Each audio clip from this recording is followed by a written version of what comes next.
Hey guys, it's Mega Robert from Mega Robert TV, and today I'm going to be reviewing Mega Man issue 28. And just as the title suggests, Mega Man is back. This is the first issue that takes place right after the crossover. So I was really excited when I got this issue in the mail because I was really on the edge of my seat waiting to see what happened to Mega Man after he rewrote his world back to normal after the big crossover event. So just like that, Mega Man is flashed back right into where issue 23 left him off.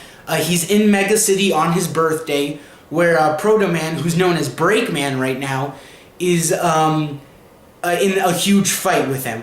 So Mega Man is checking his sensors and stuff, seeing what really happened to him. He doesn't remember the crossover, and he admits that a few hours of blank memory have been added to his memory file, but he doesn't know what happened. So obviously, if you've read the crossover, you know those couple of hours were in the Skull Egg Zone where he was fighting with Sonic the Hedgehog. But Mega Man doesn't know this, and at first I was a little bit disappointed that he didn't know who Sonic was anymore. But that's okay, because if he did know, it wouldn't make sense, and it would somewhat affect how Mega Man's gonna be doing his adventures now, because he would remember Sonic the Hedgehog. So he has no memory of it, and neither does anyone else in the crossover. So of course he doesn't know that Proto Man is his brother, and he's just assuming he's another evil robot from Dr. Wily. The Robot Masters were beaten up pretty bad in issue 23. But just like Mega Man and Breakman, there's no damage done to them. They're at full strength once again, and so is Mega City. If you saw, Breakman destroyed a lot of buildings and stuff during the fight in issue 23, and it's all fine now. Mega Man and Mega City is back to normal. So Mega Man tries to get Breakman to stop his rampage one more time, and he goes, if you just stop fighting, we'll find a peaceful way to do this. But of course, Breakman doesn't want to do that, so Mega Man's like, okay, we'll do it your way. So they get back into the fight. Back on the ground, Dr. Light is with Otto and Roll, and Dr. Light kind of sees through the, not literally, but figuratively speaking, sees through the mask of Breakman, and he's like, I think that's Blues. And then Roll's like, you mean our lost brother? I thought you told Rock that he was dead. And then Dr. Light's well, I'm not 100% sure. But before he can explain, Roll runs up to the building that they're fighting on. He's like, everyone stop fighting. That's Blues. That's our brother. And then Mega Man's kind of distracted from the battle, and Proto Man, Breakman, is ready to shoot Mega Man. And Roll jumps in the way to tell him to stop, and she gets shot. That moment was just epic, because I didn't think Roll was going to get injured in this battle in any way. So she falls to the ground. She's been shot. All the Robot Masters are just angry as ever. They're like, oh, you feel like a big man now. And Guts Man just tries to knock Proto Man out, and Cut Man attacks, and Bomb Man attacks. So Rock is there just holding his sister, trying to get her to wake up. So that's pretty epic. Back at the Landfront Ruins where Dr. Wily is, he just got out of the Genesis wave, and he doesn't remember Dr. Eggman at all. But he does make a funny reference, though. He's like, why do I have this weird feeling to step on a carton of eggs? Because as you know, at the end of the crossover, he wasn't doing that good with Dr. Eggman. But he does have a video recording of right before the Genesis wave hit. And the videotape is saying how the master plan is about to come. And then the video turns off because that's when the Genesis wave hit.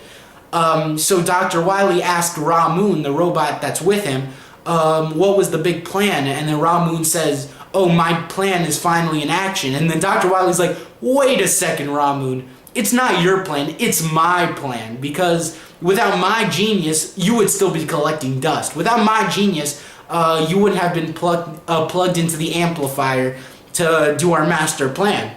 And then he goes, so whose plan is it now, really? And then Ra Moon's like, it's my plan.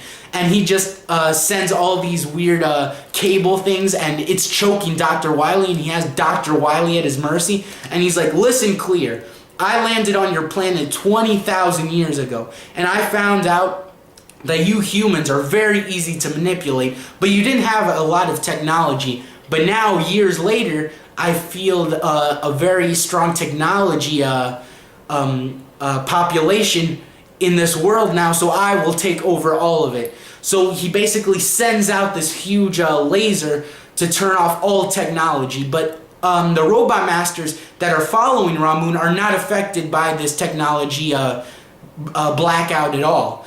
So all the robots just start turning off like crazy. A Splash Woman is at the beach, she turns off. Iceman, Fireman, we all see them just deactivate. And it's pretty sad just seeing all our favorite heroes just fall to the ground out of power.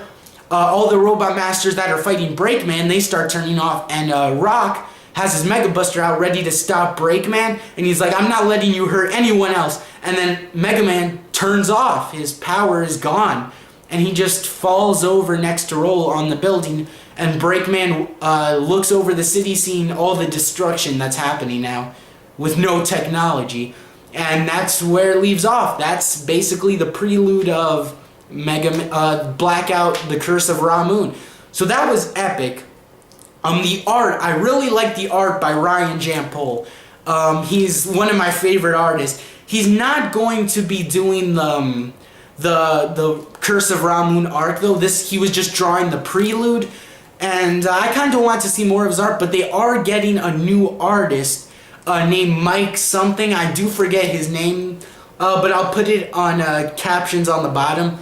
His name. The cool thing is I've actually seen some of his work before because he used to do some issues of Cartoon Network Action Pack, the Ben 10 comics, and as you guys know, I'm a big Ben 10 fan, so I was able to see his art. I really like his art. I think it'll work really well with Mega Man, so that's going to be awesome to see that arc unfold. This one's, I think, is a really good mix of adventure and drama, colorful playfulness, and action at the same time. I think that's really good. This arc is probably going to be one of my favorites, and I'm going to really enjoy it. So I'll definitely be back for the next Mega Man review. Question of the day. What did you guys think of issue 28? Do you think it's really good? And do you think Mega Man's back on the right foot? So yeah, guys, this is Mega Robert signing off.